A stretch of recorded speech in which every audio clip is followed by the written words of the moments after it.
Thank you very much. I'm delighted to be here. And I was actually thinking, I'm not sure I was here 25 years ago, but I certainly was here back in the 90s when the Clare Family Learning Project was engaging on its first European project. So it's a testimony to me and to them that we're still here, moving this agenda forward, I suppose, incrementally. And maybe today is going to be another one of those landmark increments that we can kind of say things changed for family literacy when this conference took place, and hopefully other people will remember it as a landmark. I suppose I'm going to try and talk to you maybe about two things today. A little bit about, say, the policy area that family literacy sits within, and then also a little bit about some of the findings that the research that Andrew has referred to has brought out. I suppose maybe just to set the scene for people who aren't too familiar with NALA, we're a charity, and I suppose in essence we're the voice of adult literacy and numeracy in Ireland. We're a membership organisation, so ETBs, libraries, early years centres, right the way across the public sector in terms of this area of plain English. We've a lot of people involved in the organisation. But I suppose essentially we exist to support people with literacy and numeracy needs to do really two things. One, I suppose, is to take part fully in society, because often, as you can imagine, people with literacy and numeracy needs feel they can't often do that, but also that people then have access to learning opportunities that meet their needs. And when I'm reading these slides, I'm always kind of conscious of the debates that go on about language. So the first thing I'd really say there is that really we exist to make sure that there are learning opportunities that meet those people's needs. And that's what drives our organisation at its heart. I've tacked in there also that quite a lot of our work now is also in support of the rollout of the further education and training strategy that Andrew referred to, and specifically, I suppose, the area that's concerned with adult literacy and numeracy. Just maybe to set again, I suppose, our understanding of literacy, certainly when I talk about literacy, I still meet people who have very different views about it, and it's a very contested area, I suppose. But in the NALA context, we take the view that it's a social practice. So effectively, really what that means for me is that it's not just a set of skills, even though those skills that are mentioned up here are very important skills, but it's also really what people do with those skills that's important. And for the non-Irish audience here maybe today, let me just give you an example. I went to school, I had a very good schooling, I would say, generally speaking, by Irish standards, and I was taught Irish from the age of 4 until I did my Leaving Cert when I was 16. And I would have found it very difficult to understand any of the Irish that was spoken here this morning.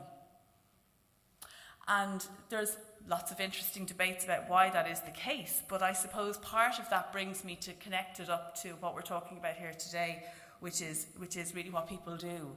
So effectively what happened there was I don't do the Irish language in my daily life, I don't do it in my working life, it's not part of my family existence. So I've lost it, I've lost all of that knowledge and skill that I did have when I was being taught Irish, because I didn't use it. And it possibly wasn't something that I came across naturally in my life when I left formal schooling. And I use that example a lot with literacy audiences, because it really resonates for Irish people, because a lot of Irish people struggle with the Irish language, albeit after having a lot of schooling in it. But it helps people understand why you may have situations where people's literacy and numeracy and indeed digital skills are less than they need to be in the society that they're living in today, despite the fact that they often had schooling, as we know it, formal schooling, and indeed possibly even positive home environments. In an Irish context, I suppose we're heavily influenced by surveys, and particularly the OECD have played a very integral part. Some would say a very bad part, some people say it's a good thing, but they're certainly very involved in this space. And I often point out they're not involved in this space because they're a social justice organisation. They're not a social justice organisation. They're an organisation that's concerned with economic development. And they've pinpointed literacy and numeracy skill development as a very important indicator of economic development in countries throughout the world. And they've done that because they really do recognise that markers like educational attainment are somewhat out of date nowadays. You really can't say, just because I did Irish language and did my Leaving Cert and got a good mark in it, that still is my attainment level in today's society. It's not. It basically means that many moons ago I did well in Irish, but I wouldn't be doing well in it now if I was to perform the same test. So they looked at this area through their survey, a very elaborate survey, and I suppose in effect when they surveyed the Irish population, which has happened twice in my career, but twice only, the numbers of people who were performing on those tests at the lowest level was strikingly high. So effectively you can see the stats behind me there. And really what the OECD were pointing out was not just the people who were at the lowest level, of which these numbers represent the people at the lowest level, but actually the population as a whole aged up to 64, from 16 to 64. And they were really kind of saying that, this is a profile of the country's literacy and numeracy and digital competence. So we don't have very many people at the very high levels, and we have, I suppose, a marginally decreasing number of people at the lower levels. Most people scored in around 2 and 3. And I suppose one of the really striking things for Ireland, because I think there's a really strong educational narrative in Ireland. We're very proud of our education system. We're very proud to, I think, to project ourselves as a very well-educated nation. And I think we are all of that. But I think comfortably within that narrative, we also have results like this. And in particular, if you can see there, Ireland did not do well internationally in that survey. We were below average. And we were below average in literacy, and we were below average in numeracy. And it's a marker. It doesn't tell us everything we need to know about this area, but it's a very significant marker, I think, in terms of the challenge that faces Ireland in respect of its performance against other countries, where there is a kind of a global context around this, which I'll talk about in a second. People often say to me, I don't believe those surveys, or, what do they really mean? And they're very interesting, and there's a lot of research behind them. But I often just pull out one of the samples from the test to show people, because it does give an indication of what a level 1 performance task looks like. And this is one of the tasks that you can see. And it's a useful one because it also kind of shows you the everyday literacy context that often families will face in their own daily lives. And we hear an awful lot about people's health and well-being, and people being expected to read these kinds of labels and make informed decisions about, how much sugar is actually in that pot of yogurt. The causes of this issue are again, very contested, multi-layered, multifaceted, ever-changing. But I suppose that I've put there underneath there is that it is largely related to inequality in our society, and particularly, I suppose, socioeconomic inequality that underpins a lot of this. So they're not necessarily areas that we're here today to address. But it is useful to be able to see it against that context. And certainly part of the work that NALA does is towards, I suppose, raising the literacy issue as an inequality issue in appropriate fora. But in today's fora, I think it is just useful to be able to highlight where it does come into effect. Because when I started in this field, everybody, including myself, really did believe that this could be eradicated. And that was the language that was used, eradicating literacy. And certainly that hasn't happened. And even in the time I've been here, we haven't had significant gains, I think, in addressing it. The effects, well, I suppose one of the really interesting things about today's conference is the effects are very significant. And I pulled out this particular one, which you can look at yourself, but in January of this year, one of the effects of this came up in relation to school performance.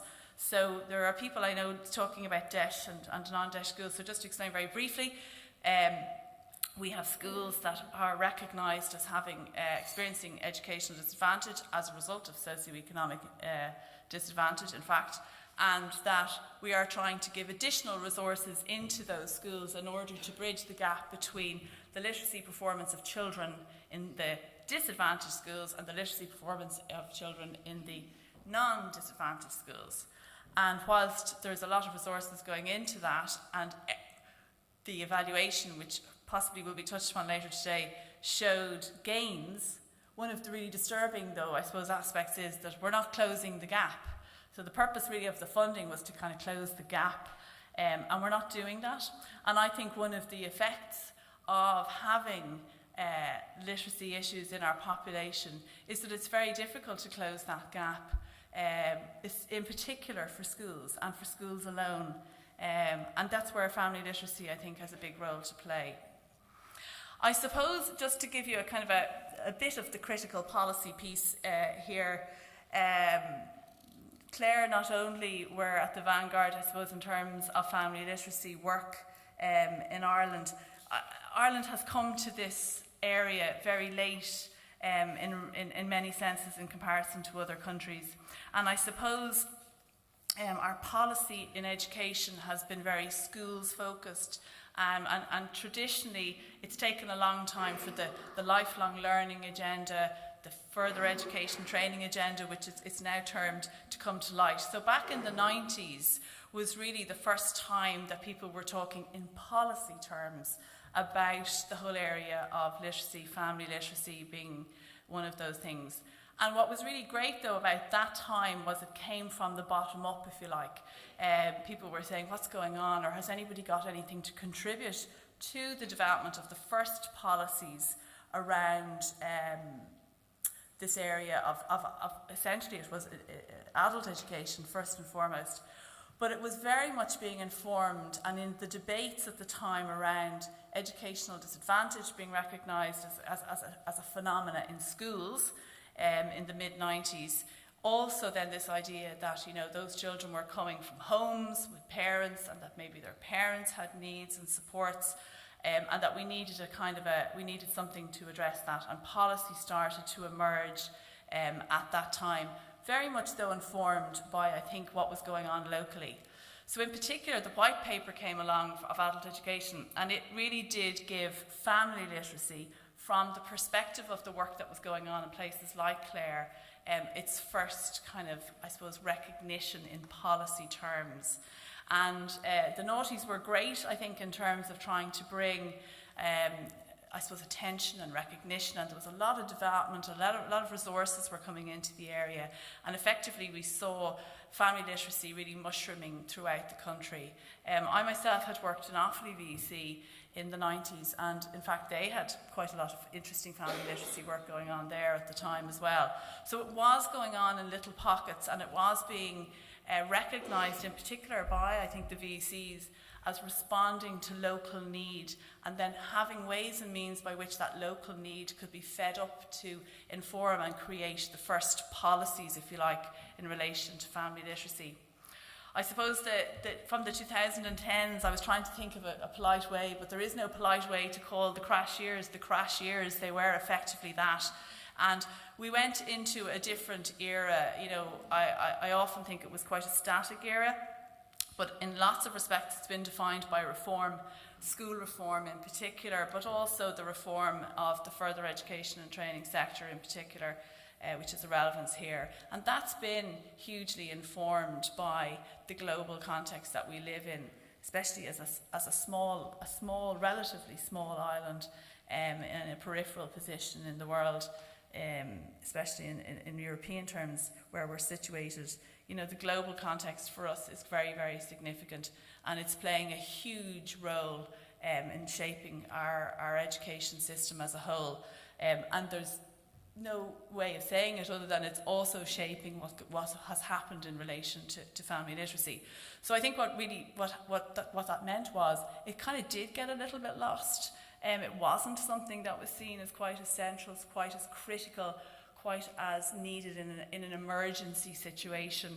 And it's a testimony, I think, to the people who've been involved that they kept it going and kept sort of certain sort of fires burning behind it, and when and if there were opportunities to highlight it as a solution to many of the problems that also started to emerge as part of the economic crash in Ireland, they were there doing that, and I think that's important to mention that. I suppose the future, we're kind of here on the cusp of what might the future be. We have a new further education and training strategy under construction, and we've got lots of things happening, in particular a lot of alignment around higher and further education and training, and that's very interesting.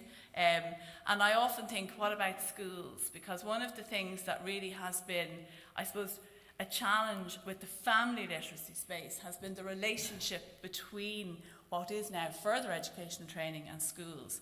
And whilst actually ETBs have a great way of managing that because they're actually straddling both, I think policy has really struggled in that space in an Irish context, and I think that's one of the things that we're really interested in, trying to see how can we inform the policy movement in that space.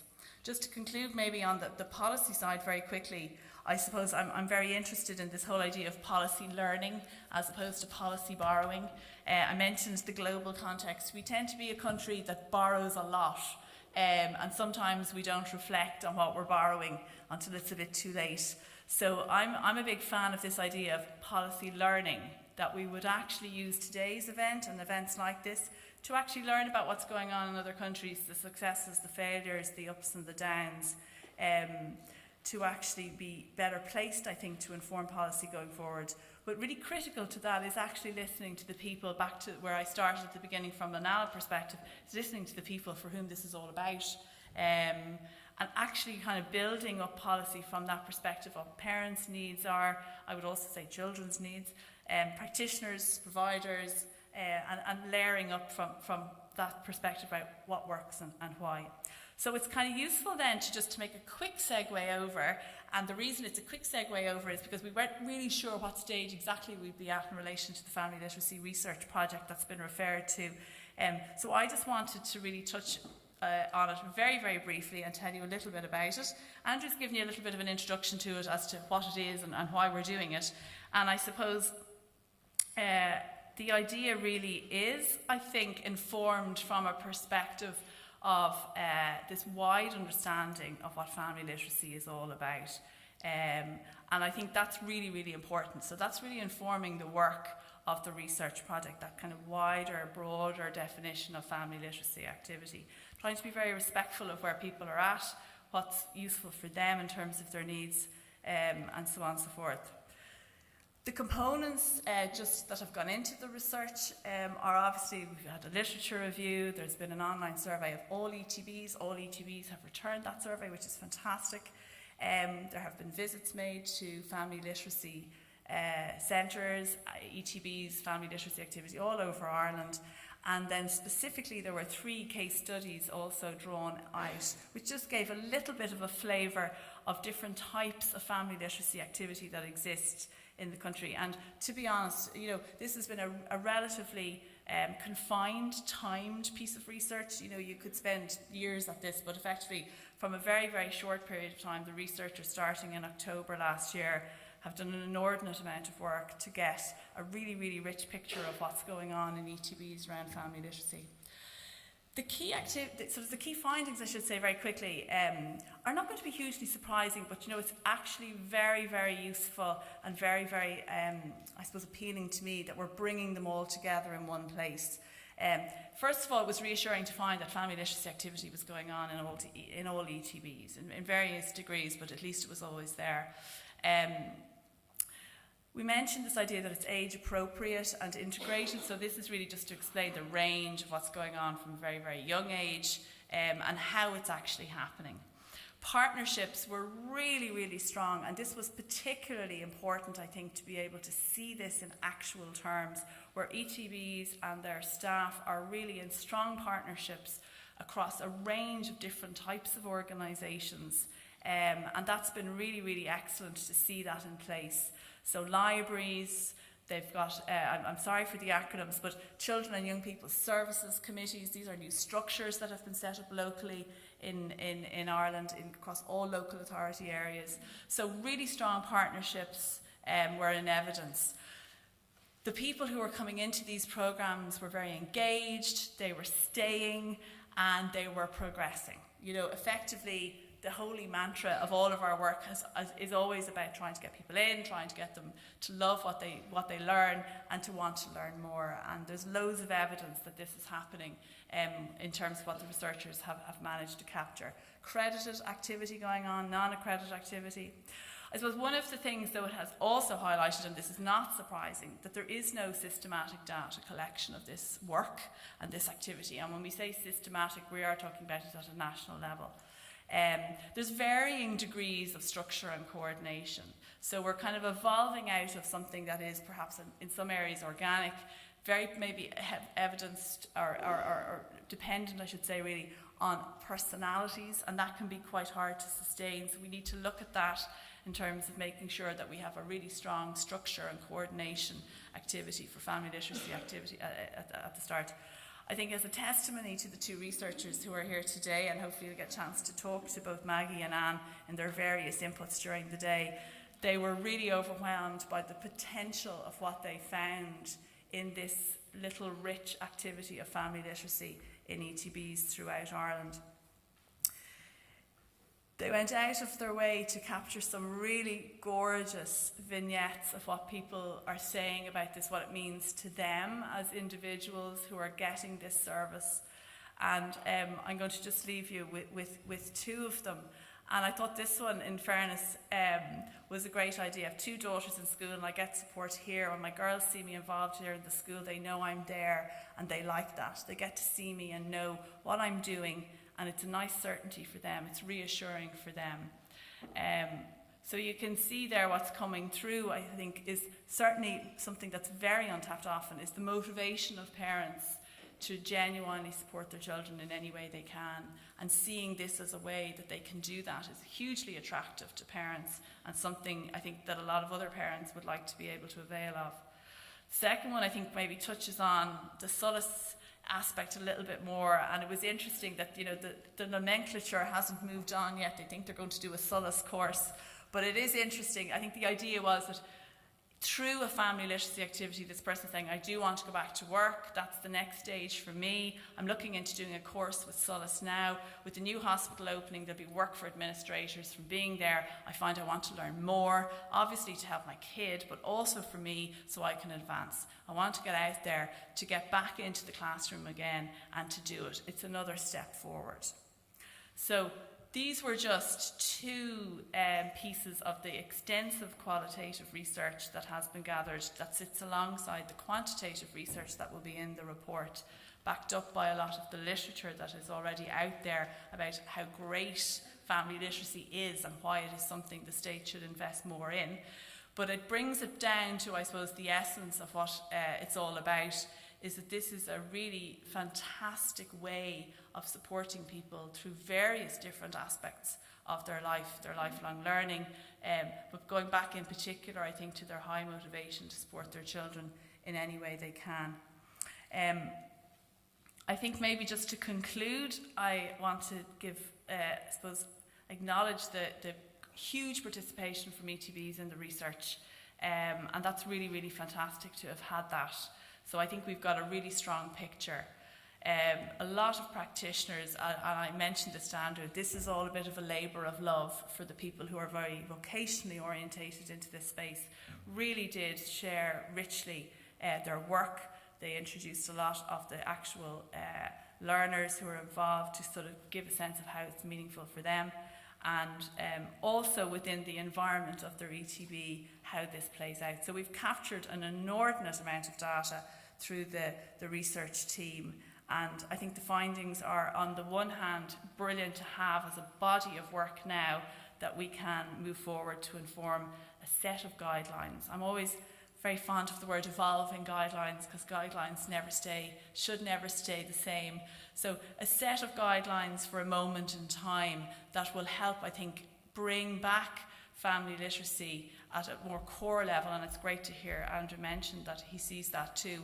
Bring it back to the centre of activity in terms of further education and training going forward, and actually build on the really, really fantastic work that's happening. So I want to thank and recognise both the research team and indeed all the people who participated in the research, and to say to you, we're really, really looking forward to the final stage of the project now in terms of getting the guidelines and working with the ETBs in terms of rolling them out and building family literacy provision back up where those of us who really are great proponents of it want to see it. So thank you very much.